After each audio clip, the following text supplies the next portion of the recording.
It's under 95 rallies. Welcome to Zero Credibility. This is a Straya election special. I got Justin, and I got a special guest, a young liberal represent, Trevor. What's up? Oh, I just got outed. All right. Anyways, today's show is just about, we're going to focus on the Australian election, which is going to occur on the 18th of May. So it was announced about a month ago. So the elections between the Liberal and the Labour Party over the last few years, last few terms, it's been won by the Liberal Party, the last two terms. But no prime minister have seemed to manage to be able to finish their term. That's just a bit of background. We're just going to talk about the elections in a real general term and so on. So firstly, I'd like to ask our only Australian citizen in this chat, have you voted yet? No, I haven't.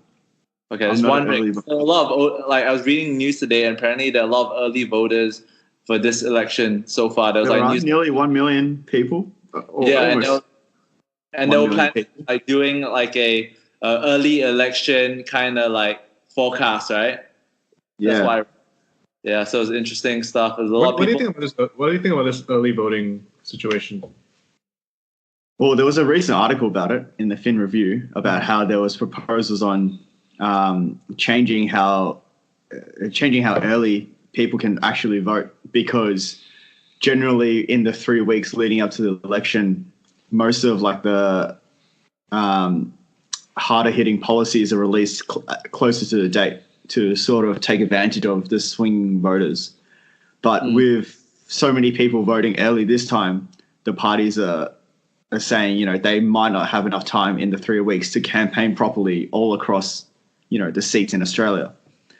But there wasn't a real consensus between the two major parties as to whether they should reform that. It was mostly the minor parties like the Greens, United Australian Party, not Palmer United anymore, and some of the independents saying that they didn't have enough time or resources to really campaign properly. Okay, but what's your personal opinion on early voting? I think that's fine. I mean, if they're allowing early voting, then there must be some merit to it, and it probably just takes some administrative and operational burden off the staff for the AEC, and it probably gives a quicker outcome because votes can be counted on a staggered basis rather than all at once. Yep, understood. No, but what do you think of these votes being made without the full information being presented to voters? Well, I mean, generally speaking, people don't most people don't really change their political bias unless something super drastic happens, which we can discuss, later in this podcast about some of the more contentious policies announced. And, if a person is a swinging voter, generally they vote on the day of the election rather than early, because they're trying to make up their mind who to vote for. Yeah. So it doesn't really make too much of a difference. And I haven't looked at the statistics, but I would presume that a large proportion of that 1 million voters are, people that are maybe Gen Y or millennials, because generally younger people are more onto, technology and wanting to get things done quicker and probably a bit more hasty as well. Yeah. I agree with you in the sense that I think my personal opinion is I think it doesn't really matter because, like you said, and I agree with this point 100%. I think most swing voters won't vote early anyway. So it wouldn't really affect the outcome in the end. But I know a lot of people who vote early, right? I'm not sure about the demographics, but I know for a lot of people that work in the city vote early. It's because they're I can't be bothered to get on a weekend and go to wherever the hell to vote. I'm in the city anyway. There's an early voting booth down the street from my office. I'm just going to vote there. That's true. As they put their vote in for the Liberals because they work in the city. Because they work in the city. I would say a large number of people in the country are also Liberal affiliated. I would say so as well. All Peter, right. what's your opinion on this? What do you think about the early voters? No, I think like after you presented to me, I think so too. I didn't really think about it, but like when I asked you that question, that was the burdening question in my head. Like, wait, if all these people vote early and not all the information's out, what if they want to change their mind? But I think like after you presented that like opinion, I feel that maybe a small percentage of them would change their mind, but not not a big percentage out of these voters who have already decided in their head, And I think it's like you said, like it's up to the swing voters who are like watching what all these politicians are saying from now till the election date before they make their decision, Yeah. But well, you bring up an interesting point because, you talk about the changing of the mind. Yeah. And so I want to pose a question to you and Justin. So do you think, what do you think about people posting on social media like they have done in the last couple of elections about, how they wish they could change their mind? Do you reckon the onus is on the individual, or do you reckon there needs to be some more reform or some more transparent, political advertising? What are your thoughts on letting people change their mind? Wait, what do you mean? Clarify in terms of like letting people change their mind. Do you mean like at the time of voting, or do you mean after the government's already in? They're like, oh shit, I should have voted for, Palmer United. Well, actually, regardless of the outcome, do you think there is a legitimate case for people who have, made a mistake, whether it's intentionally or by accident?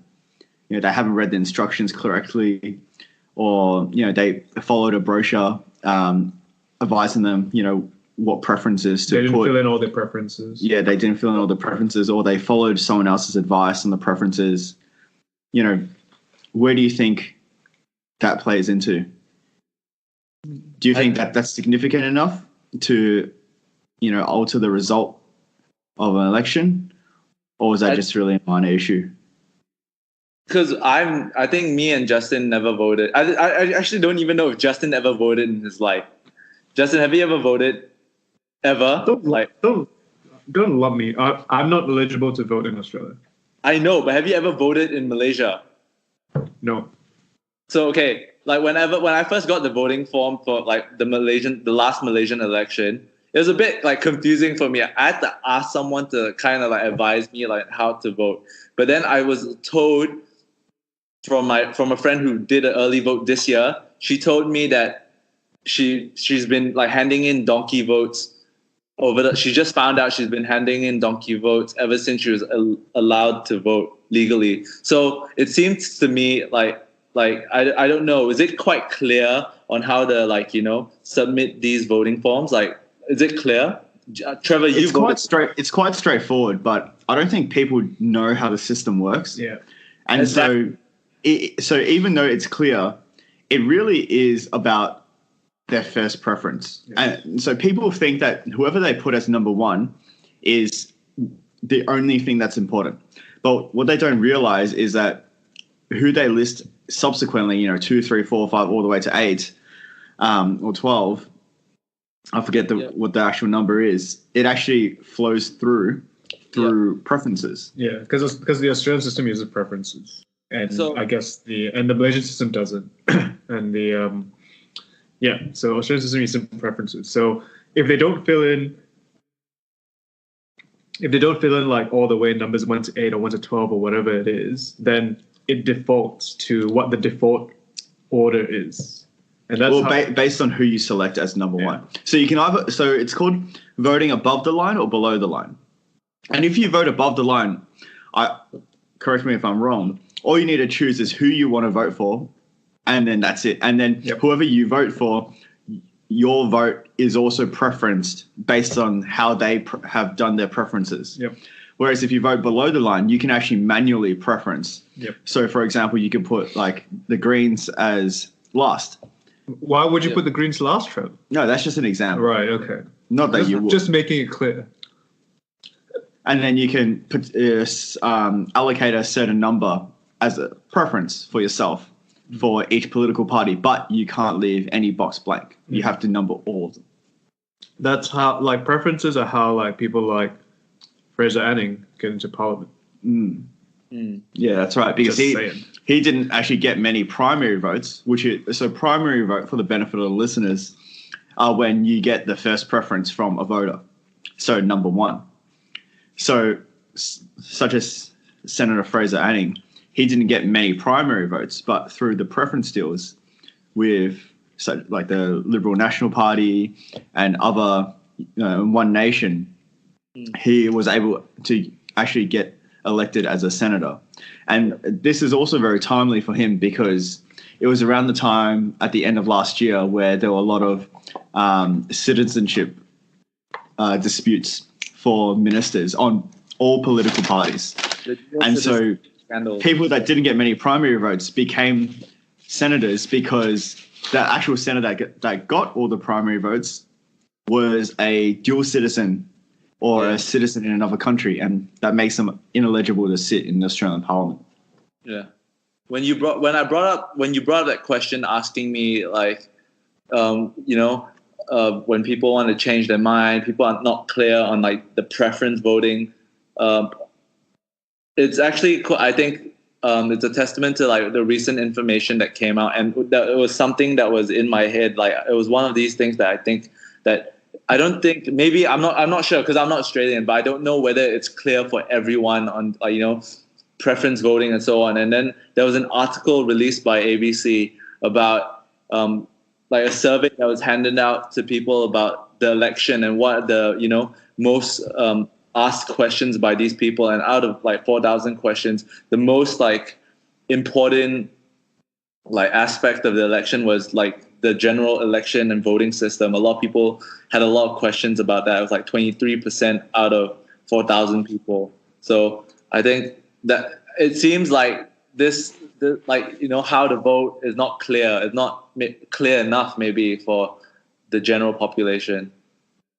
I think it seems. Yeah, but then again, the other side of the argument is, we should all be held accountable for our own actions, and if it affects us as individuals and we're forced to vote, how much knowledge should we, how much, how proactive should we be in learning about how the system works? Because if we're affected by the political outcome, then we should at least know how it works and how we can, vote based on our values or beliefs. Yeah, by and large, I agree. I feel that this is an issue mostly for parties rather than for people.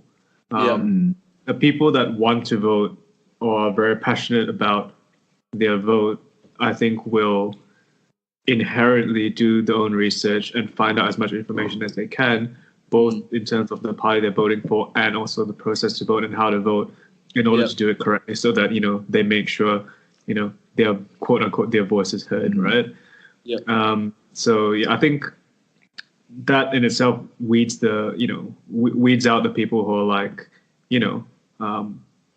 oh yeah, I didn't know how to vote, so like, yeah, like my guy didn't get in. Like those guys are not serious. Like they're not serious about, their vote or their life. So, but it matters to parties a lot, obviously. Yeah. Because it determines like the makeup of parliament, right? So it matters to parties a lot.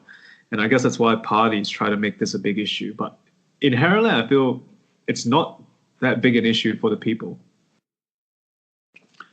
I think what's also good about Australia's voting system is that it's compulsory, because that gives everyone a sense of ownership in the outcome.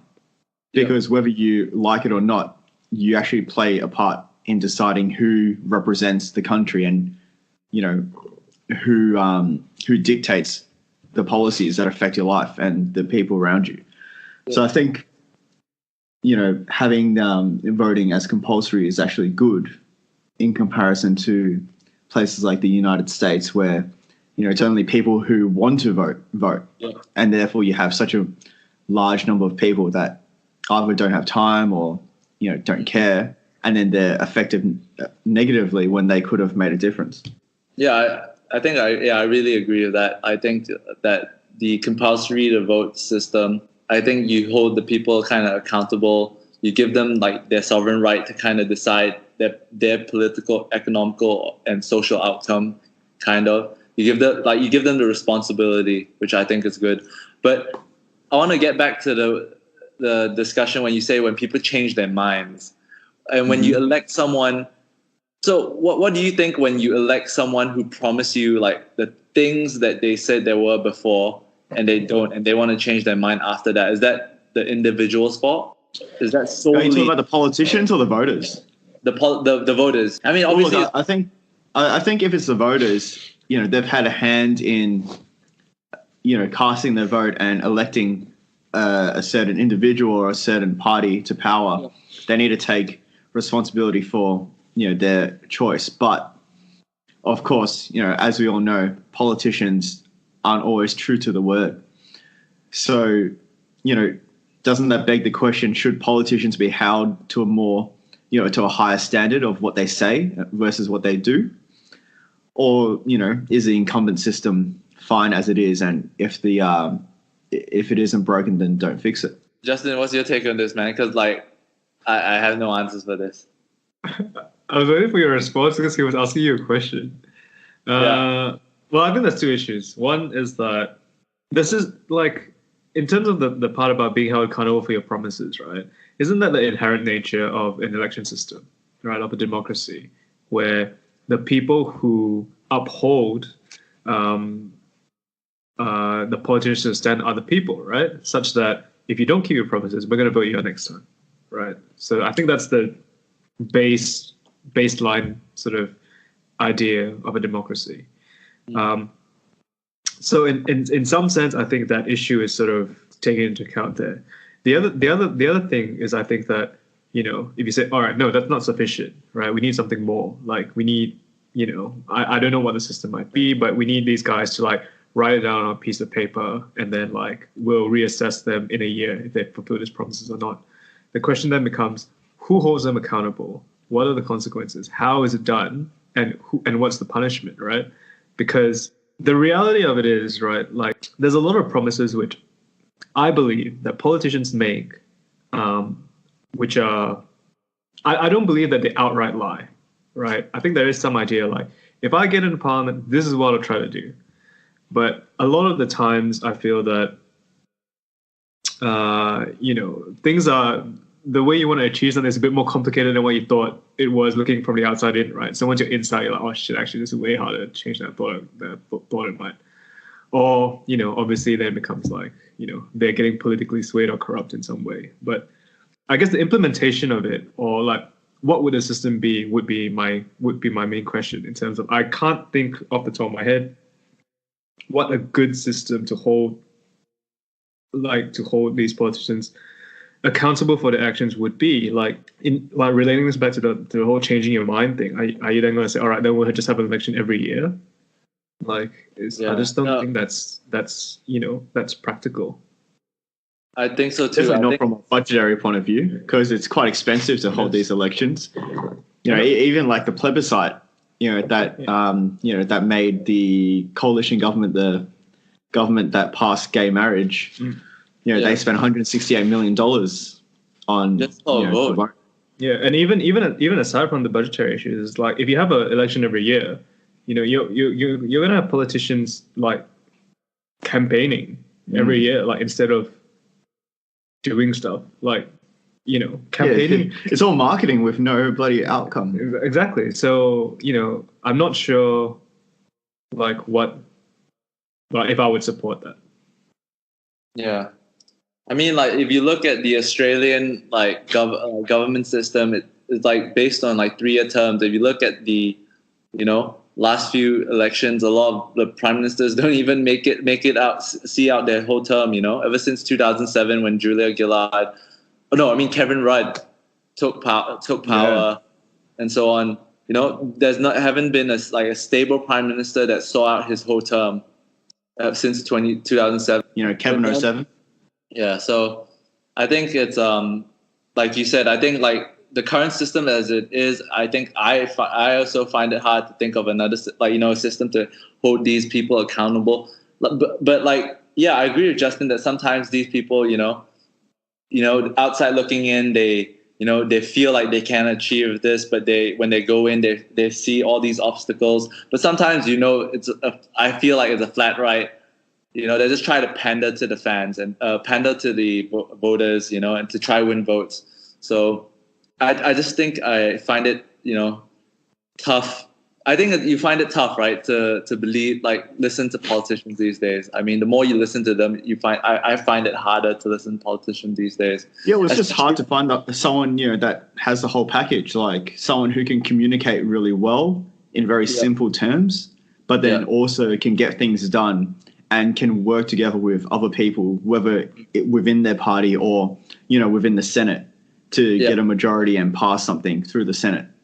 Yeah. Right? Like, it's very hard to just get someone that can really that's a gun in all those aspects. But to be honest, I think the days of bipartisan politics is quite, I mean, I wouldn't say they're long gone, but I think when the trend like politics these days, and it's not just in Australia, but it's all over the world. They're becoming more and more polarized. Like, both sides are becoming more and more polarized, and more and more opposing to each other's ideas. Yeah, they're all trying to establish a point of difference. Yeah, exactly. So much so that they lose sight of what actually will benefit the country. It's more about I'm right and they're wrong. Exactly. So I think it becomes, it's very simple to say, oh, we want a leader that can work with both sides, but maybe I don't know, 20, 30 years ago, when I guess parties seemed to be more, center right, center left. Now it's more like right, left. It was much easier to do that back then compared to now. Do you think that's happening in One Nation is like the opposite of the Greens, basically. Pretty much, yeah. But I would say Labour and Liberal are still pretty center, just center left, center right. I think within these major parties, they have their own factions. Right? That's right. And the factions are getting stronger. They're not getting weaker. In fact, they're getting more influential. The general two parties, if you see Scott Morrison and Bill Shorten debate, they're fighting on the same things, just on margins, I think, in terms of how much money I'm going to put here. And obviously there's some taxation differences. No, not really. I wouldn't say that they're fighting on the same thing. Yeah. I think their policies are quite different. Yeah. And first of all, I would say more like it's more that Shorten's policies are different and Scott Morrison's policies are closer, basically, the status quo, what it is now, and just sort of trying to fill in the gaps. Yeah. Whereas Shorten's policies are more aimed towards significant change to certain parts of society, whether for good or bad. Destroying Australia? Mate, Shorten's just a bill that Australia can't afford. Oh, shit. Okay. No, I'm just joking. I just saw that on a billboard. That was bloody hilarious. Let's talk about the main candidates contesting for prime minister. I'm voting for One Nation, man. Oh, that's disgusting. Yeah, you're disgusting. I hate those Muslims, bro. Okay, let's talk about two main candidates. So the race is obviously between the ruling coalition against the Labour Party. So the prime minister candidate for the coalition side is Scott Morrison, who's the current prime minister. Leader running for the Labour Party is a Mr. Bill Shorten. So the Honourable Minister Bill Shorten. Yeah, the Honourable Minister Bill Shorten. So, Trevor, I would like you to give us a bit of a background for both of them, just basic general background on both of them, if you can. All right, so we'll start with the opposition first. So Bill Shorten used to be sort of affiliated with unions. I guess the Labour Party in general is affiliated with unions. He's more from the Labour right faction. Yep. Whereas, his counterpart, Anthony Albanese, I think, or Albo, is more from the Labour left faction. The Shadow Treasurer, Chris Bowen, is also from the left faction. So it's quite interesting. You have a right-leaning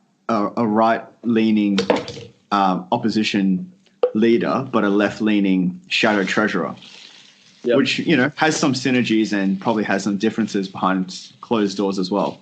Mm-hmm. He's always been sort of seen as a rising star within Labour ever since Rudd got in 2007, and he was instrumental in Gillard, backstabbing Rudd, and then also instrumental in Rudd backstabbing Gillard. Sounds like a good backstabber. Subsequently.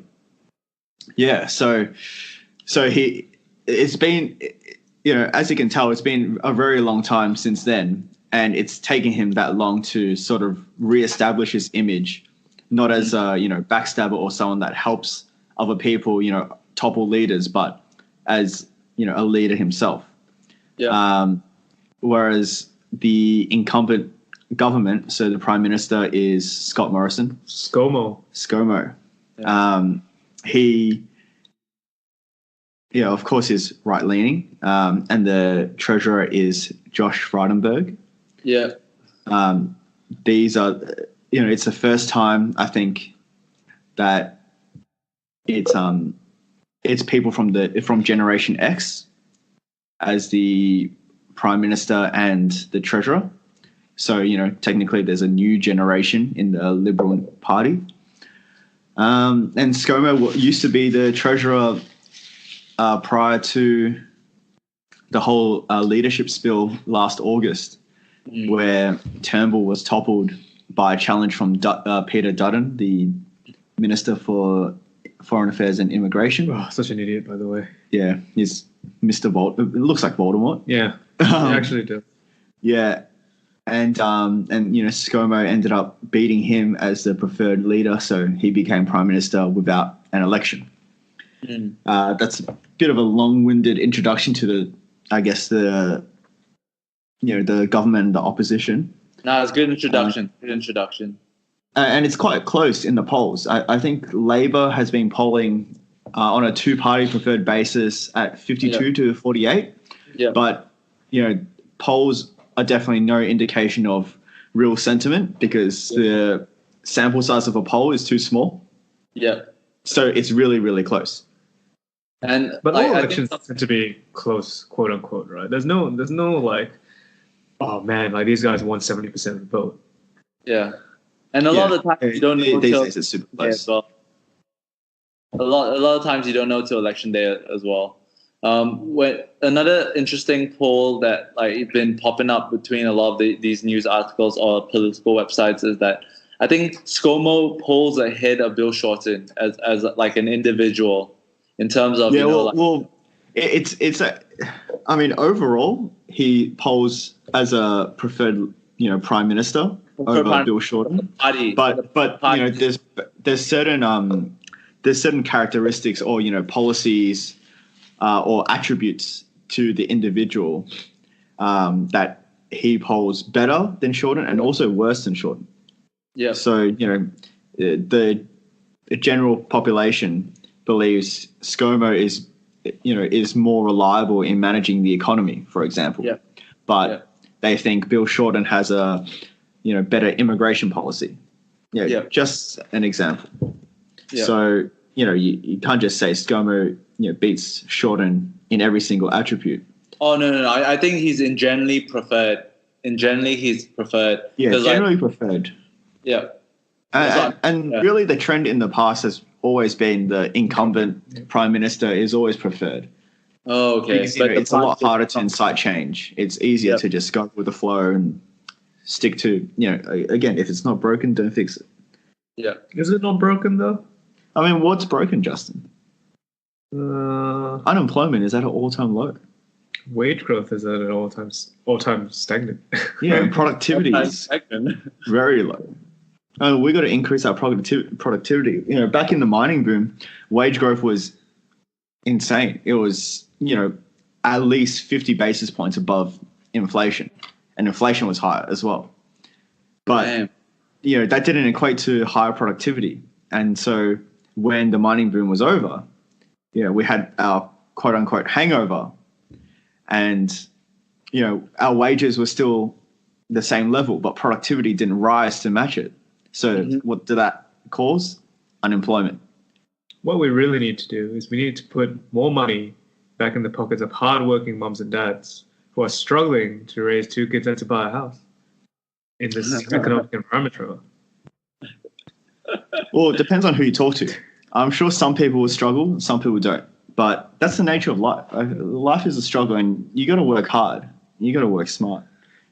And also you have to make responsible decisions. For example, don't have kids if you're not financially ready to have kids. Bob, who's a hardworking plumber based out in Albury. Yes, in Albury. He's working hard. He's doing his 9 to 5 every day. And he has 2 kids to put through school, but he can't afford to buy a house. He earns 120 grand a year. Yeah, for the past 10 years.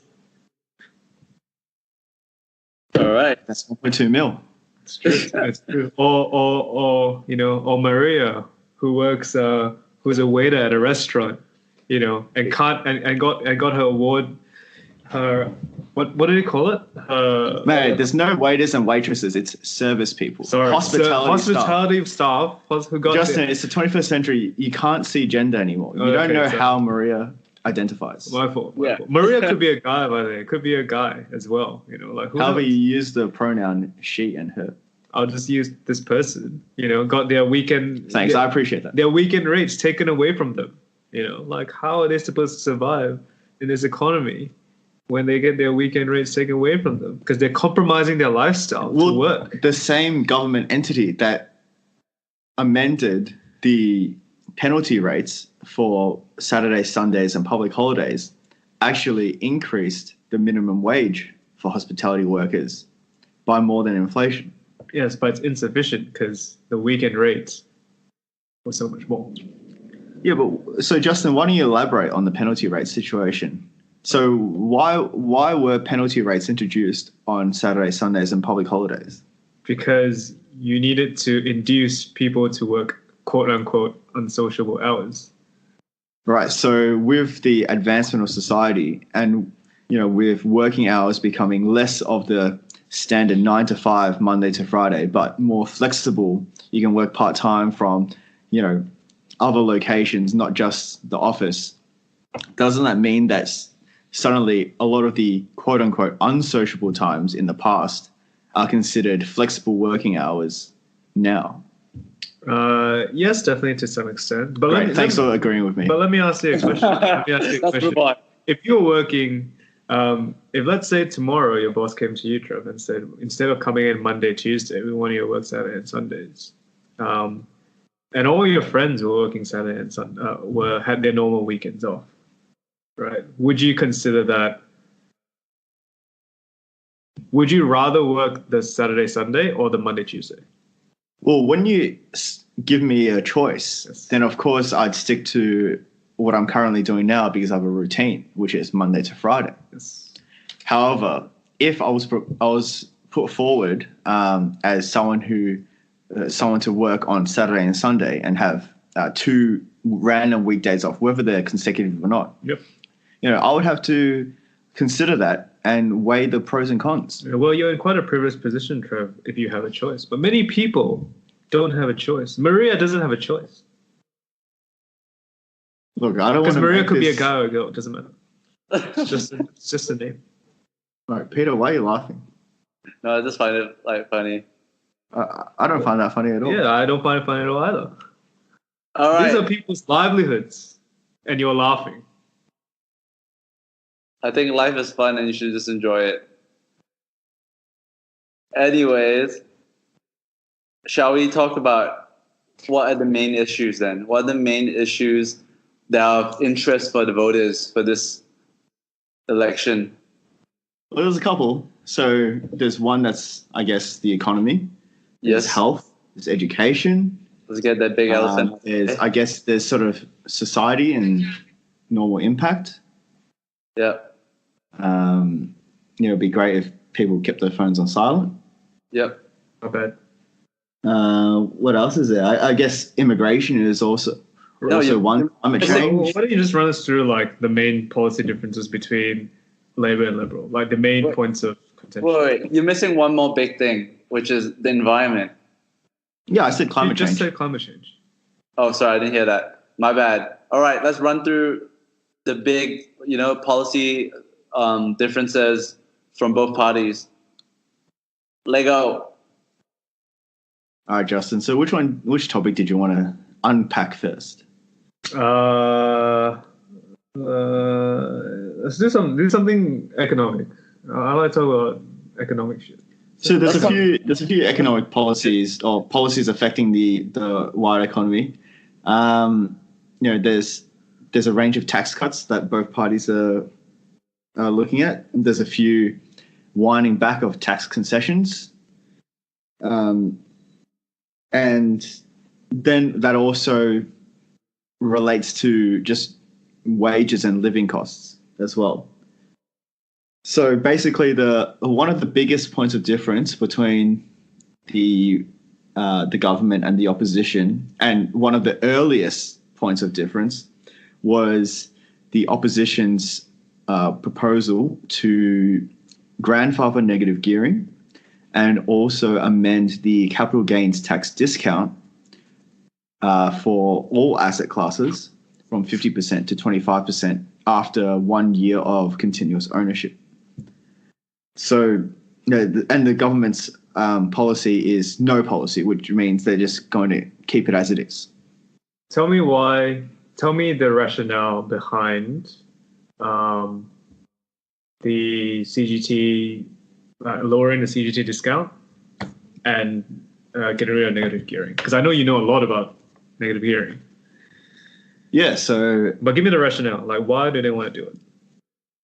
Well, to be frank, there isn't much rationale that's been provided. We don't need your partisan views here, Trev. We want fair and balanced. No. What's fair is that it hasn't been reported either through media or the Labor Party themselves, an actual broad, arguments about removing or amending or reducing these concessions. It's more about the one or two talking points that they've provided.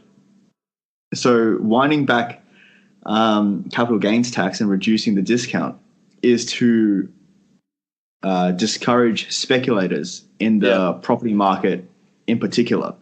So even though they're approaching it in a quite an equitable way and applying their proposal to all asset classes, so that includes shares as well, it's the reason the catalyst for this proposal is to reduce the number of speculators in the property market, because they believe that speculators are artificially inflating residential property prices and locking people out of the housing market, especially younger people, first home buyers, and also women as well.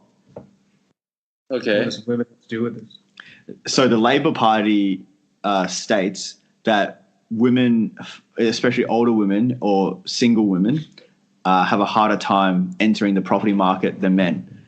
So I don't know the actual facts behind this, but this is what they've stated. Yeah. What are your views on this, Peter? I mean, when you use a tool like this, is usually, like what they're trying. I think they're basically sticking true to the campaign that Bill Shorten's been, like, the one-liner he's been running on, by trying to give a fair go to other Australians who don't usually have the opportunity to, obtain a property and so on. So what he's trying to do is basically, make it more affordable for the people of the lower class. Yo. Let's not get into your views about the caste system and this class system here in Australia, Peter. Like, we're all people. Right? Why must there be different classes of people? When you say, he's trying to get rid of speculators, so like well, I wouldn't say he's trying to get rid of them, because it's quite hard, but he's trying to discourage them or, reduce the incentive for speculators as well.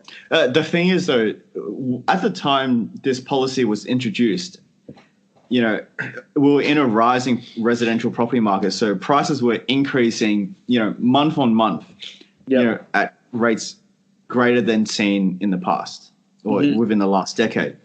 So at the time, it was very, very popular because, the people who are homeowners have increases in prices, and they thought, look, this is a little bit unfair for the younger generation or people that don't own houses and want to get in. Yeah. And then the people that don't own houses say, I really like this policy because it benefits me. Yeah. But now that sentiment has shifted. The Royal Commission has happened, which has led to a decrease in availability of credit and reducing borrowing powers. People can't afford to pay as much as before, and that pushes prices down.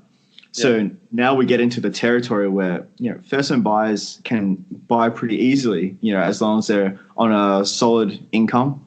They have no, maybe one dependent or no dependents, and they have like a full-time job and no other loans. But what do you think about the fact that homes remain still a much, much, much larger proportion of income? I think a home that's considered affordable is it's 10 times your income or something like that, and now it's like 25 times still, even after coming back in the last year. So there's two metrics. One is about one is by the Housing Industry Association, which classifies affordability as 30% of your pre-tax income. Yep. So that's a repayment. As a repayment or as for rent. Yeah. So, for example, if your income before tax is 100 grand, you shouldn't be spending any more than 30 grand on rent or a mortgage. And if you are, they classify as not affordable. The other metric is, I believe, over 6 times. If the median house price is 6 times the median income before tax, of course. Yeah. So as an example, if the median income was 50 grand, then the median house price shouldn't be over 300 grand. Mm. So, but even though these are nice guides to have, it's a little bit difficult to apply across the country because you have different property cycles. Melbourne and Sydney are in one cycle, Brisbane in a second one. Adelaide and Tasmania in another one, Perth, in another one. So it's really hard to apply it across the board and consistently and fairly for all Australians around the country. But in a nutshell, but going back to the question, so the Labor Party introduced the reduction in capital gains tax discount for investors of all asset classes. Yeah. And their rationale was to improve affordability by reducing the amount of speculators in the housing market. Similarly, at the same time they introduced the grandfathering of negative gearing. So negative gearing doesn't just apply to property; it applies to all investment classes, and it's when the cost of holding that property or that asset is greater than the income that you generate from the asset, and the shortfall can be used to reduce your other income, for example, like dividends or rent or even your own employment income. Basically, you can use it as a tax deduction, basically. Yeah. However, they're going to grandfather it so that anyone who already benefits from negative gearing will continue. Yeah, will still have the same benefit unless they ever sell. It's just the purchasers of property won't be able to have negative gearing on existing property. If it's new, then you can still negatively gear it. Yeah. But if it's existing, you can't, and nothing will change that. So that's Labor's policies. There's two big topics about the economy that we haven't talked about, and this isn't really the economy specifically, but it follows the same vein as negative gearing and capital gains tax concessions, and it's the franking of dividends, and also the income tax cuts proposed by both parties. So with franking, similar to the previous policies we just discussed, the government's policy is no policy, keeping everything the same. Yeah. And whereas the Labor Party, they want to remove the ability of franking credits being resulting in a refund from the ATO. Yeah. So what a franking credit is basically when you buy shares in a company and you get issued a dividend, the company gets taxed first. And then you get the dividend, and if your tax rate is different to the company's, they issue a franking credit to make sure that you get taxed at what you should get taxed at and not the company. for example, the company tax rate generally is 30%. So if they earn $100, they would get taxed $30. So the ATO holds onto that as a form of withholding tax, and they will distribute the $70 to the shareholder, which is you. But that $70 dividend will also have the $30 franking credit because the company has paid $30 of tax already. Mm-hmm. So if you don't earn any income and you get a dividend of $70 and a franking credit of $30, you've technically earned $100 of gross income. And because $100 doesn't get, if you earn $100, you don't get taxed in this country, you should get a $30 refund from the ATO because now they're holding on to $30 that you shouldn't have had to pay. So Labor's policy is no matter what, the ATO can't give a refund. Basically, they just want to put a floor. Unless you're a pensioner. They just want to put a floor on it, right?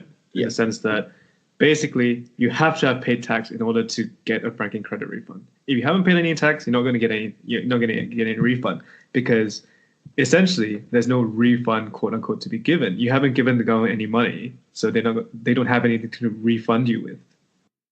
So I think this one is actually a really interesting one because I don't know too much about it, but what I do know is that this disproportionately affects older people. Why? Because a lot of them, I could be wrong about this. I don't know too much about this issue, but a lot of them are shareholders in large dividend-paying shares. Yeah, and in their retirement, this is their income, right? And in retirement, you don't get any other income, so this is except for a pension. Except for a pension, for those that qualify for a pension. Yeah. So So I just find it quite interesting why this is being proposed. Actually, I'm not sure why it's being proposed. The reason why it's being proposed is that it was initially estimated to save approximately $55 billion over 10 years. Yeah. And because the Labor Party has circa $150 billion more of spending promises as part of their election pitch, they need to find money to balance the books. But doesn't the Labor Party love old people in the sense that, they don't want to take money away from old people? Not from this campaign. Low-hanging fruit. Because so Paul Keating introduced I think the whole franking system, the franking of dividends. Yeah. However, the system that he introduced also had no refund of franking credits. Right. However, John Howard and Peter Costello introduced the refund of franking credits because they realized, why do you need to pay tax if your tax rate is below the tax-free threshold? Yep. No matter what income you earn, you shouldn't have to pay tax if the money you earn is less than the threshold. And if you've paid more tax than you should have, then we need to make things right and give you a refund. So it's just a different way of looking at it, in the sense that I guess John Howard looked at it like, getting the refund or not getting the refund in and of itself is a tax. Yeah. Yeah. Right. Or it's unfair because as a student, when I worked at McDonald's, sometimes I'd work 40 hours a week during, when there were periods of no uni, and some days I'd work just once a week during uni. But when I worked, 40 hours a week, the ATO thought the ATO would have taxed me like I worked 40 hours a week every week. Yep. So at the end of the financial year, when I said, hey, I only earn like this much, not that much, they gave me a refund because I actually paid more tax than I should have. Yeah. So it's the same as saying, no, you're not supposed to get a refund from us. It is what it is. So the way Labour is campaigning about it and the way Bill Shorten's answering questions regarding negative gearing, like when all these debates or Q&A kind of like forums and so on, these type of shows, the way he presents it is that it's the government giving you money that they don't have to give you. So that's the way they look at it. Honestly, these policies are really to balance the books, because they're more populist policies where, general voters don't take advantage of these policies. Yeah. So the Labor Party can sort of, slice and dice these policies as they choose, and, get some revenue or get some forecasted revenue to fund their other elections promises. And it's not up to me to, tell other people whether it's worthwhile or not. I mean, here are just the facts. Yeah. This is a complete unbiased podcast. Yeah, I understand. Unbiased. Now we're just here. I already said that I'm going to vote for 4 different parties. That's how unbiased I am. Yeah. So which are the 4 parties you're going to try to vote for? Well, I've argued for One Nation, I've argued for Labour, I've argued for Liberal, and I've argued for the Greens. Oh, wow. When did you argue for the Greens? Well, we will. Don't worry, we will. We can move on from the economy now and talk about climate change. Yeah. Right. The economy is great. Yeah. I think we can discuss like how the negative gearing policy is being politicized. So the way Liberal is campaigning about it is basically telling everyone that, Labour is trying to take away all the money from the old people, which Justin brought up earlier. But the way the Labour Party is spinning it is that, no, this money shouldn't be presented to them anyway. It's a tax refund. So it's the government. He says not. He politicizes it by saying it's not a refund. It's actually a government subsidy. That's the way he's been presenting it over the last 2 weeks. Technically, it is a subsidy because there's nothing to refund. Yeah, there's nothing to refund. Yeah.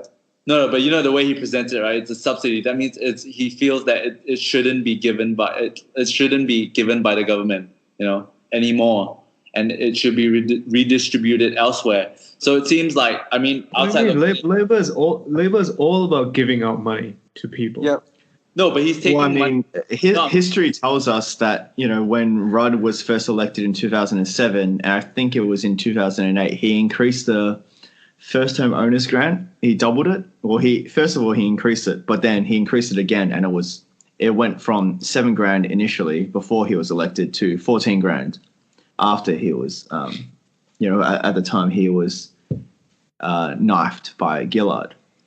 But about the whole, property related policies like negative gearing and capital gains tax, the Labor Party says it's to make housing more affordable. The Liberal Party says it's to make people poorer. They're both. It's the same argument. They're just presenting two sort of different points, or sort of focusing on 2 different outcomes. Whereas the Labor Party is saying we're going to make properties more affordable. What does affordable mean when wages aren't increasing? It means to decrease property prices. Yeah. And when the Liberal Party says that policy will make people poorer, well, if your property goes down in value, you're not going to be wanting to spend money elsewhere in the economy because you think you're losing money. And on a balance sheet, you are. It's called the wealth effect. The wealth effect. Yeah, the wealth effect. And so, they're not wrong as well. Yeah, but, true. In this country, there's about 2/3 of owner-occupied property, and half of that 2/3, so about 1/3 is owned outright. The other third is owned with a mortgage, and then the other third is, property investors owning property and then renting it out to a tenant. Mm-hmm. So, if you look at the impact of the policy and who it benefits, it really benefits just first home buyers, which make up 7 to 10% of the market, of the owner-occupied market, whereas the actual owner-occupied market is 2/3 of Australia's population, which is about 16 million people, 17 million people. Mm. So, the question that you have to ask is it worth, agreeing with a policy that benefits 2 million people at the expense of 17 million people, knowing that the 2 million people are, young and they can't get their foot in the door in the property market, and the 17 million people might be a little bit older or a lot older and own property. That's for people to decide. Yeah. Very good campaigning there, Trevor. Before we move on, Hey, this is unbiased campaigning. I know. You got to present both arguments in a transparent manner, and then let people decide for themselves. Enough economics. Shall we move on to the more like trendy topics such as the environment? You think the environment is trendy? I don't think there's anything trendy about the ozone layer. I don't think there's anything trendy about the Earth, the one Earth that we live in. Shall we just? I guess we know your views on climate change. You think you think it's you think the environment, taking care of the environment, is a trend. You have to take it seriously, Peter. It's the environment matters. All right, serious mode. All right, let's talk about environment. So, what are the liberal policies for the environment, if they have any? Was to reduce greenhouse emissions, and make sure that we move to a more sustainable source of energy, where if it's hydro or wind or solar, but also ensuring that power prices don't go up because we're using a more limited supply of power because it's renewable. Because the technology isn't really there to provide, first of all, a constant source of renewable energy, and then secondly, an affordable source. No, I mean that's all well and good. That's all well and good as a voice clip. But what are the real world practical policies that are being proposed to be implemented? Yeah, Peter.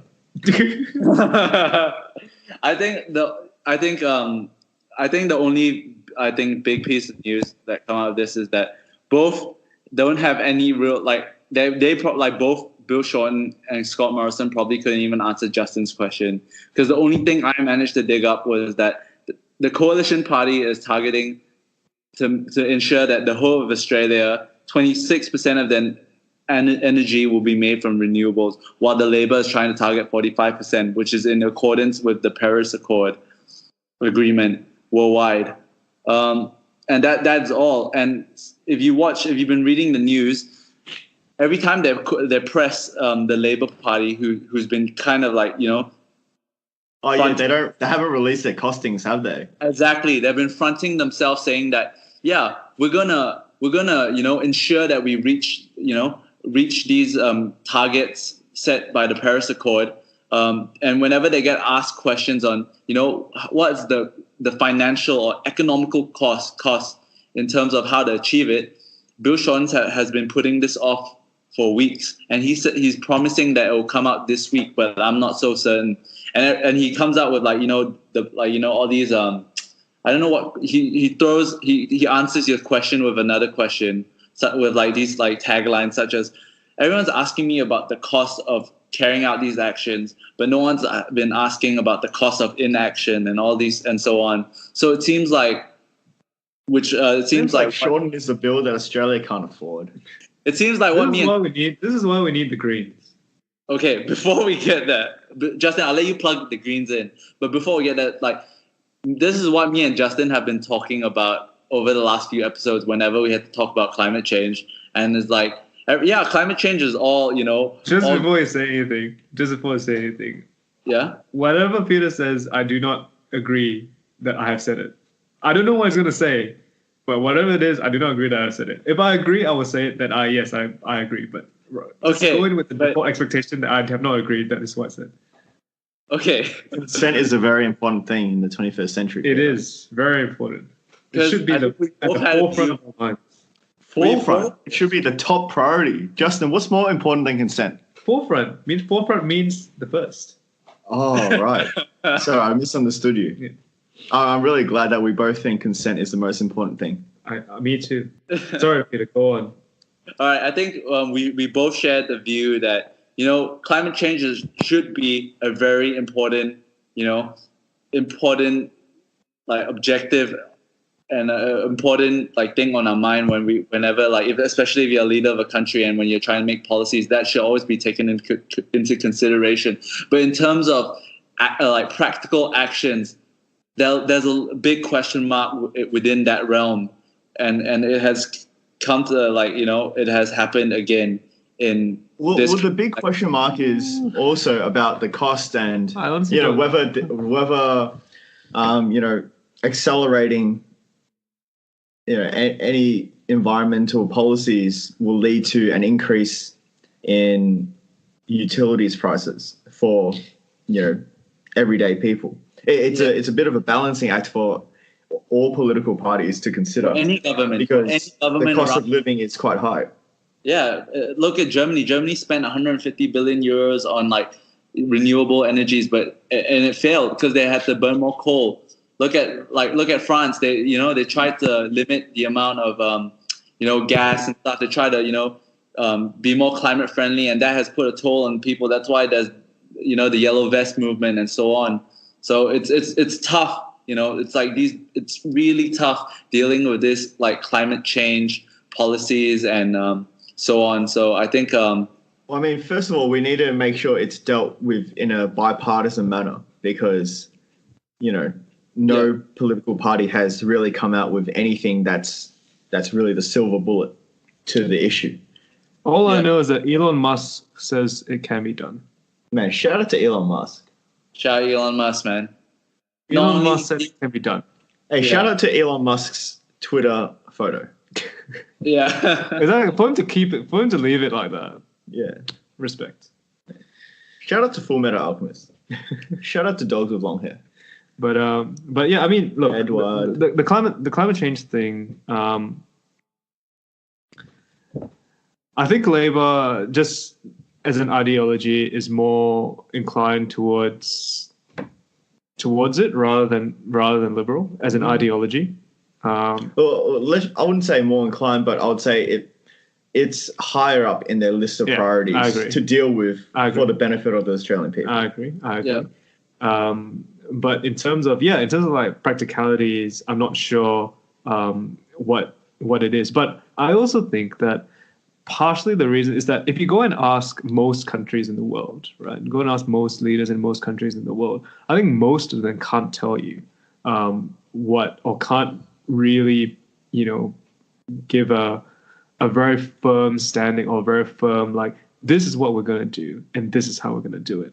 And I think partially the reason for that is because specifically for renewable energy technology, at least on the renewable energy generation on such a large scale as a nation, the technology for that I think is quite young, and I think it's quite it's still an area that's being developed rather than an area that has already been developed. Yeah, developed, tested, refined. Exactly. So I think that's what makes it difficult for people to say, this is how we're going to do it, right? However, there are countries that are taking steps, right?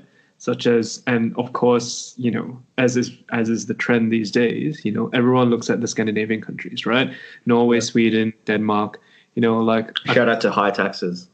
Yes, they do have higher taxes, but for example, there are some like concrete steps they've taken. Like they provide, I think it's Sweden or Norway where they provide tax rebates for purchases of electric cars, and I think the purchase of electric cars in this quarter or this half year or this year or something like that is going to exceed the purchase of traditional fossil fuel cars.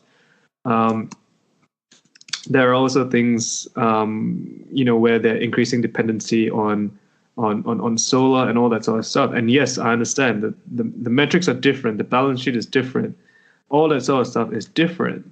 Yeah. But there are some steps. For example, it's like I don't think it costs the government, any government, whoever it might be, a lot to say, all right, we're going to give you a $5,000 rebate if you buy an electric car. Right? Yeah. And if anything, it's a bit of a bone to throw to like, hey, like what concrete said, we're gonna give the $5,000 rebate to cars. At the end of the day, it hits your revenue by what, maybe a few hundred mil at most, right? Yeah. Not much, honestly, not much. Yeah, to be honest, not much in the grand scheme of things. Yeah, so like it's like, to me, it's quite surprising. Why even like just toss a little bone, man, just to say no, we're kind of serious about this, like we say it, like we can't, like the Greens would give you a $5,000 rebate to buy an electric car. The Greens will give you a 50 grand rebate to buy an electric car. The Greens will give you an electric car for free. Yeah, No, you just have to trade in your marquee.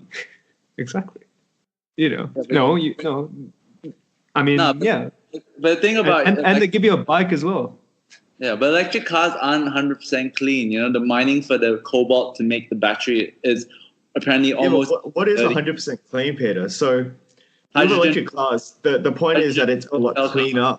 Yeah. And it's a good intermediary for us to utilize while we establish a more and develop the technology to, get closer and closer to a 100% clean source of energy. It's an intermediate step. And let's not forget, the electric cars, you're charging them with electricity that is generated from the freaking coal mines. Yeah, exactly. Right? They're not, it's not like, your Tesla isn't made up of solar panels, right? Yeah. Although that'd be sick. But It's actually not feasible.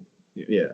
Apparently, because the car drives more than it's stationary, it's not going to get enough sunlight to power it. fair enough. But whatever case, it is an intermediary step. And it is, It is. and the thing is, if you announce something like, oh, we're going to give $5,000 off to anyone that buys electric, at least it's something. At least it's a little it's something. No, it's quite significant. $5,000 is a lot of money to certain people, Justin. It is. I mean, not everyone is as fortunate as you to consider $5,000 as a little something. No, I agree. It is something. Oh, that's good. That's why I said $5,000. I'm glad you think it's significant. It is. $5,000 is a lot. Yeah. So actually, when also another reason why I think Australia is probably heavy into mining and coal and so on. So maybe that's another reason why electric cars haven't been politicized as much as it. Well, I'm sure there's a lot of conflict of interest and lobbying from people with a financial a vested interest in the incumbent companies that don't have this sustainable technology and stuff. Exactly. But yeah. at the end of the day, it just needs a strong and it is a strong leader that can communicate to these lobbyists and inspire them and create some change in this country. But I also think that people need to realize that the fact of the matter is renewable energy sources aren't there yet. They aren't there yet at a level that can be that can power an entire nation, except for nuclear energy. But there's a lot of different health-related opposition to the use of nuclear energy, so I can understand that. But things like full reliance on solar, full reliance on hydro, full reliance on wind. No country in the world. It's just not constant enough for for example, to power a hospital, because any particular outage can cause someone to actually die. No, but the fact of it is, it will get there. That's the thing. So there needs to be appetite for it. There needs to be appetite for it. And to be fair, I do think that climate change in general is higher up on the agenda for younger people compared to older people. Because younger people have a vested interest. Exactly, because they're not going to be here anyway. That's very grim. But it's true. And this is why we need to vote for the Green. Damn, he plugged it in. He managed to plug it in. Are you referring to the same Greens that bullied an Aboriginal candidate in the northern suburbs of Melbourne? At the end of the day, right, the party, if someone declares that, I'm representing this party and does an action which you don't agree with, right, it's quite unfair that it's reflected upon the party, because the party does not endorse this person either. It's very disappointing to make that broad brush statement that just the action of one individual affects the entire organization, when the entire organization has distanced and disavowed this person. Well, I think what's more unfair is them bullying that particular candidate for her heritage. I mean, I agree it's not right to. I agree it's not right to bully anyone for their heritage. But let's not be distracted by the actions of one individual who acted in their own agency to do it. All right. And so I just want to ask let's talk about the optics on both parties. So I want you, because both of you guys are on ground, Justin and Trevor. I want you to tell me what are this current sentiment for the Labour Party and the current sentiment for the Liberal Party, the general sentiments. It was actually quite interesting because, on social media, there's a lot of positive media coverage on, and also positive sentiment from people about, Labour Party's policies or the Greens policies. So you could call it more sort of left-leaning policies or even socialist policies. Yeah. However, in the workplace or in the CBD, when you hear depends what workplace you're talking about. Yeah, passing discussions on public transport, there's definitely a lot of positive sentiment for the current government, and and I think a significant factor is the people in the city are more care a little bit more about the economy in relation to other aspects. Mm-hmm. Put it this way, I think in general, if you wear a suit to work every day, you're going to vote Libs. I think that's a pretty big generalization that you've made there. Yeah, but a true one. We'll see. Yeah, I hope ABS comes out with a metric on that. But the thing is, the majority of people don't wear a suit to work every day. That's because you want to dress how you want to express yourself. Dress for the job you want. No, you don't dress for other people. You dress for yourself. That's because true. It's an expression of your own individualism. I'd be a bit concerned if my plumber turned up in a suit, though. At least you want to see the crack. Sorry, Peter, got sidetracked. What was the question? What are the optics for both candidates? Like, what are the optics on both candidates in terms of the on-ground sentiment? So, like, I think after the spill, there was a lot of the Labour's definitely got to take government now. It's like no contest. I really think it's died down because I think so as well. Because ScoMo has really come out with some, you can't just give him all the credit because he hasn't been in the job for very long. So some of the positives might still be coming from the work that Turnbull did, but ScoMo had a big part of that because he was a treasurer at the time. So you can't really say that he contributed nothing. He's definitely made a contribution. Unemployment still goes down. They're going to return the budget to surplus way earlier than forecasted.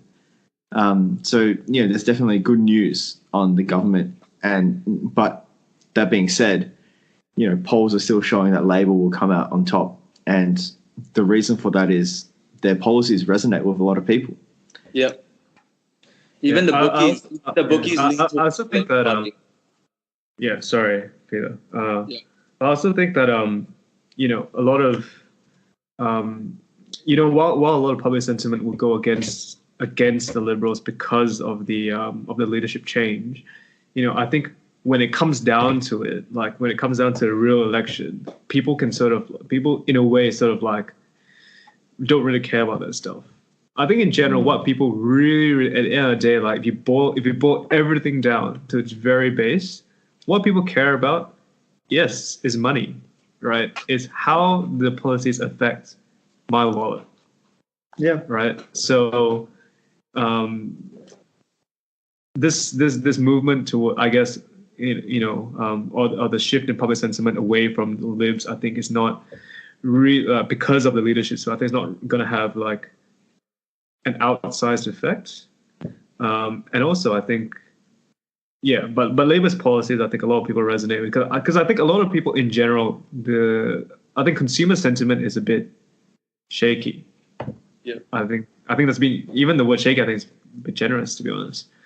And so, whenever, consumer sentiment is a bit shaky, and you've got, an opposition coming in and saying, hey guys, if you vote us in, here are the goodies that we can give you. And the goodies it's really just money. People are going to be very, taken by that, regardless of whether they think it's in the best long-term interest of the country or even themselves. Let's talk about something that the Greens will never do. And according to the media outlets, the Greens will never. We all know the media outlets are biased, Trev. The Age is in the pocket Well, of the Liberal Party. Well, I mean, let me finish first. According to a few sources in the media, the Greens will never establish a coalition with the Labor Party. Yeah. And why is that? Because the Greens do not want to compromise their views with the toxic views of the Labour Party. That's why. You know, it's quite ironic that you use the word toxic when you talk about the views of the Labor Party, and then you talk about how, you know, they prioritized climate change over other parties. Over the Liberals as an ideology, but not over the Greens. But it's still toxic. Because we all know the basis of a strong economy is a healthy environment. The social media aspect of, impact of social media on how the election will play out. Do you think, you know, social media is something that really needs to be considered by some parties? Do you think any parties are not utilizing social media to, you know, its greatest utility? What are your thoughts, Justin? To be fair, I haven't really seen that much social media advertising, but that might be because I use AdBlock on my computer, and also because I don't watch TV. So I feel like I'm quite insulated from all the advertising. Also for the facts, I'm not sure if this, like, you know, if this matters, whether, you know, they have it on my profile or whatever, but I'm not eligible to vote.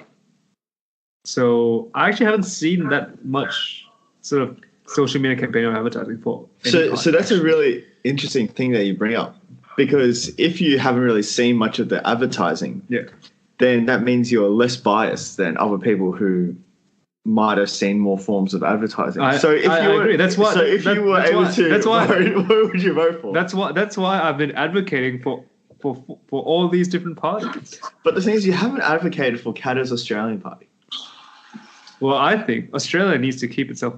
We need to take care of the interests of the farmers.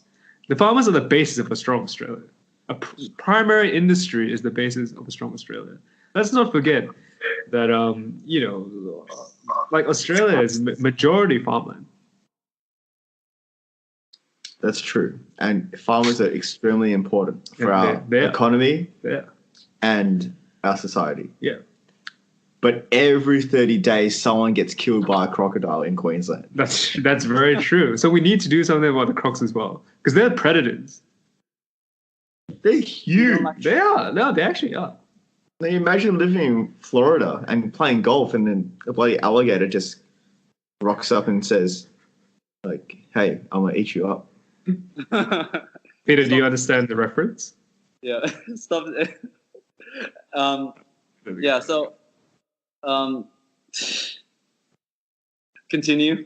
Tell me about Fraser Anning. Tell me about One Nation. Tell me about Fraser Anning. And Fraser Anning is not affiliated with One Nation, but he's independent. He runs independent now. Yes, I know. You know what? We haven't spoken about immigration. I feel like immigration is in every country's elections now. Immigration is actually a very big factor. In fact, it's probably like in a lot of countries, it's like number one, number two, number three, like policy. Yeah. Especially in the EU, or the countries that make up the EU, and also, of course, UK, who I'm not too still sure in whether, the EU. I'm not too sure, but I'm still not too sure whether to categorize them as part of the EU or not. The decision's been delayed to October, by which time they will still be in the EU. But after my opinion, they will still be in the EU. But anyway. That's another topic for another day. Immigration. Back to immigration. And, you know, we can't really talk about immigration without talking about Pauline Hanson. Who? Pauline Hanson. Right. I mean, you're lucky, Justin, that you've never run into her, because I think she wouldn't take kindly to your residency status. I mean, I feel I'm fine because, you know, like, she's like, you know, she doesn't hate me. She hates the Muslims. I'm not Muslim, so it's cool. But the thing is, Pauline did denounce racism when Fraser Anning made his maiden speech. And I really respect the fact that she called out a racist when she saw one. That's true. I also respect the fact that she came into Parliament one day in a burqa. No, I don't respect that at all. I think Yeah. George Christensen, the previous Attorney General of Australia, his reply to that incident was beautiful. What was his reply? I thought the same George Christensen. Yes. No, sorry. George, the Attorney General Brandis. Right. Sorry, not George Christensen. Yeah, because I was like, I don't think that like. No, my apologies. I missed it. Yeah. It's something Brandis. Right. So what did he say? What was the reply? What was this bomb-ass reply? Yeah, it was just saying like, how dare you mock the Muslim brothers and sisters that we have in our country that are, hardworking, everyday Australians like the rest of us by wearing this extremely insulting Yeah. invitation Yeah, of an basically making agricultural fun. outfit. Basically making fun of somebody's serious belief and virtues. I think that's real terrible on what they did. And in terms, But before we get too sidetracked, immigration. What are the policies? Well, Who's stopping the boats this time? there's no one stopping the boats. Oh, sorry. They're both stopping the boats. There's no change to policy. yeah, But except Labor wants doctors or medical professionals to both have a levels. final say if someone's life is in danger to bring them onto Australian land, whereas the government wants no change. What's Yeah. Fraser Anning's policy? Because I feel he's a very sensible policy. He's a very sensible man. No, he's not. Well- I don't know. That was full sarcasm. I don't like that guy's an idiot. Well, look, unlike you, I haven't looked into his policies because he's clearly displayed what kind of person he is, and I do not align my own values and views with his. Yeah, me neither. But I can still. I do not align my values and views with a lot of people, but I still try to understand where they come from. We may disagree. So where does Senator Fraser Anning come from, Justin? In Queensland. And what are his views on immigration? What are his policies on immigration? I don't know, but I can guess, and I don't think I'd be too far off. What would you guess? I'd guess he would want to ban all Muslim immigration, Yeah, that's disgusting. disregarding the fact that Muslim is not a race, first of all. It is a religion. A white guy can be a Muslim. A Chinese guy can be a Muslim. But yet, oh no, Muslims are just apparently, to many people, him included, I would imagine, Muslims are just those brown people. yeah, And I think that stance is disgusting. And I agree with that. yeah. This is the one time I'm not trolling with this whole thing. I agree with that. So you were trolling about how you were saying the climate is important? No, I'm not. Climate is very important. Right, so there were 2 times that you were serious. Yes, I am. I'm serious about that. Okay. So shall we make a okay, since we've talked about the optics, talked about the main issues that have been covered on the news and they're important to the people who are voting, talked about the candidates. So what's your prediction, Justin, on who's going to win, who's going to come out on top in terms of this I was election? talking about candidates. Pardon? Nothing. Go on. No, I mean us in general, all 3 of us. I just want to know. I think Labour's going to win. I think that's public sentiment. I think that they're proposing. Look, I think no one can deny that the Australian economy is slowing down. I think a lot of people are feeling the pinch in their hip pocket. Yeah. I think, when it comes to as sad as it is, I think most elections are really decided by who gives people more money, or has the illusion of giving people more money. Yeah. And when the economy slows down, I think people tend to get upset, and people will want to change. So I think Labour will win. Okay. What about you, Trevor? Well, for me, it's still a bit half-half. It's quite close. I haven't really decided who I'd vote for yet because I want to analyze their policies a bit further and understand, the net benefit to the broader society, But really, you vote for environment, yourself.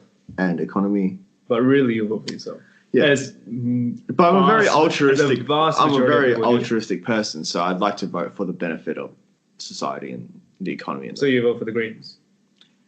well, I need to analyze their policies and decide, if I align with them and if I think their policies benefit, not only the society and environment, but also the economy. When the environment thrives, everything thrives. People are happy and healthier. They're more And productive. you know what? I look outside my window right now and I see green grass, blue skies, and birds singing. What green grass are you looking at? We're looking out the same window. The environment looks like it's thriving. It's Beautiful. It's nighttime. Yeah, it's nighttime. What blue skies? Oh, Are you whoops, that was a looking at post on your Justin's wall. window desktop or something? Are you looking at Justin's window desktop wallpaper? Yeah, my apologies. All right. I think for me, And who would you vote for, Peter, if you were elected? I mean, I'm an outsider, right? I don't really have any me personally by myself. Not for the company I work for. I have no real interest, vested interest of any form in Australia. So from following the news, it seems that all of you say, the Liberal Party seems to want to keep the status quo, but for me, from what I read and from what I feel, it seems like the Labour Party is trying to campaign on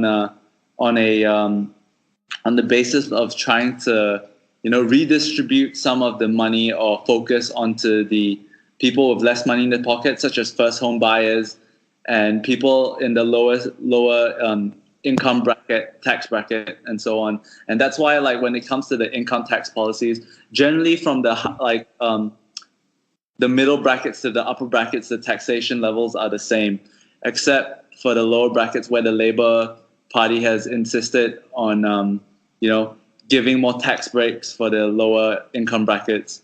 So there's that. So then, based on what you just said there, Peter, would you, if you could vote, would you be voting Labour, Liberal, the Greens? Socialist Party of Australia. Socialist Party. I did one of those smart vote things, and apparently, I aligned mostly with within Victoria. I think within Melbourne, it's the Sustainable Party, because I think climate change is definitely one of the more important things me personally, if I were to vote. So maybe more along the lines of the Greens. But I don't know what their other economic policies are, so I couldn't truly say, yeah, I'll definitely vote for the Greens. But it's definitely so if you don't know what the economic policies are, do you reckon they'll be similar to Labor's, where they want to sort of redistribute the wealth, or more like Liberals, where they want to keep the status quo? Definitely would be more like the Labour Party, right? So are you saying you're in favour of seizing the means of production, redistributing wealth? No, I'm just saying from using a smart vote thing, but I feel from looking at both policies, I would vote for the Liberal Party. Yes, I'll be voting for the Liberal Party. Whoa, wait, hold on. You said you voted for the Liberal Party after you gave a 10-minute speech about all this stuff, which the Liberal Party, according to you, is not going to do. Yeah, no, but I didn't say it resonates with me. I'm just telling you that's what the Labour Party does. I said what the Labour Party wants to do is basically redistribute all this money, but I didn't say I agree with it. I was about to present... You mean they want to seize the means of production?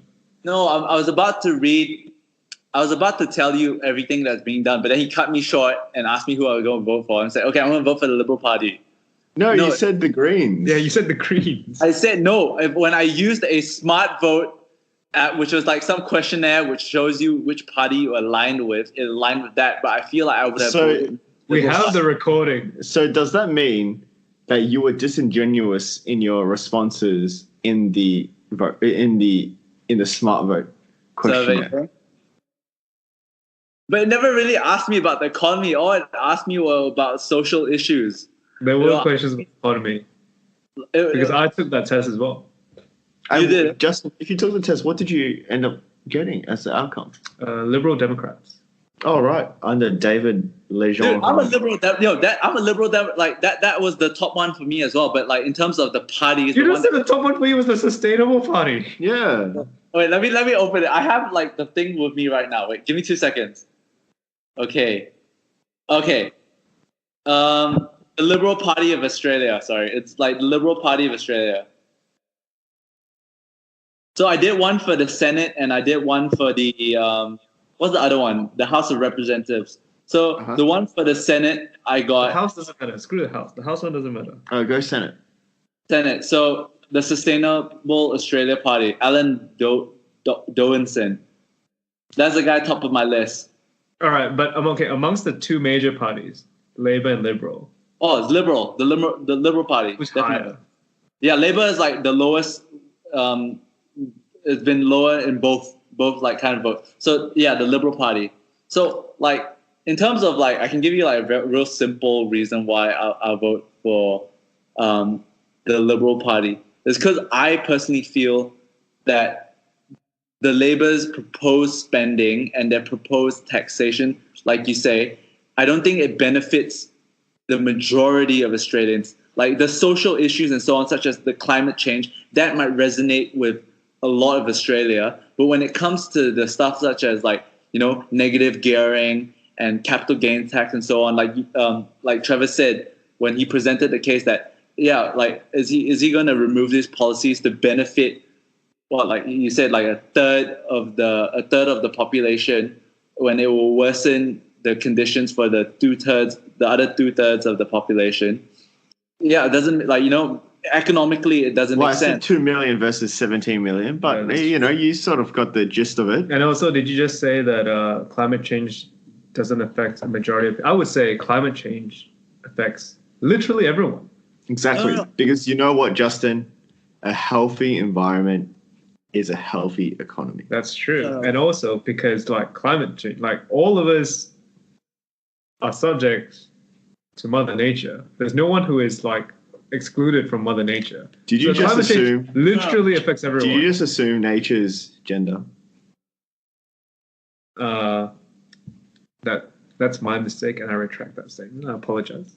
Yeah, no, and I think when it comes to like you know, climate change and so on, Labour hasn't proposed a practical policy or a, you know, economically feasible policy which I would trust them in.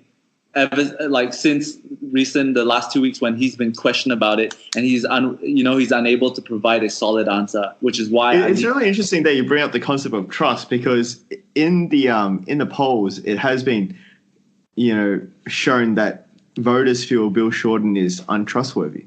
Exactly. I think I don't know about that whole number, but like that's the way when I hear him talk. I listen to the whole Q&A episode, some of the forum debates between him and Scott Morrison, and he seems to dodge questions like fucking Neo dodging bullets, you know. So like what the It's fuck? just really unfortunate that, you know, he's really had a hand in knifing 2 prime ministers. Yeah, and that too. So like, you know what I mean, right? Like every time he comes up and answers these questions, he gives you good sound bites. You know, he campaigns using like a similar tactic to Donald Trump in giving, you know, good, easy, digestible one-liners and say like, yeah, you know, I'm campaigning to give so everyone in Australia can have a fair go.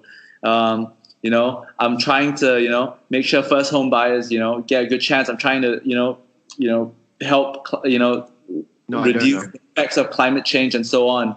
So, you know, that's why I'm very skeptical when it comes to Bill Shorten. And every time he gets unanswered questions, he goes and try to politicize, like, you know, like all the mediators by saying, yeah, all of you going to try get me to, you know, get me like in a gotcha moment and so on, you know, like, so it seems, and he never seems to be able to answer with statistics, with numbers and so on, whereas Scott Morrison provides, you know, he provides much more of a, you know, a politician, knows his economics kind of candidate, which is what I'm more comfortable with, and which is why I think I lean more towards the liberal side.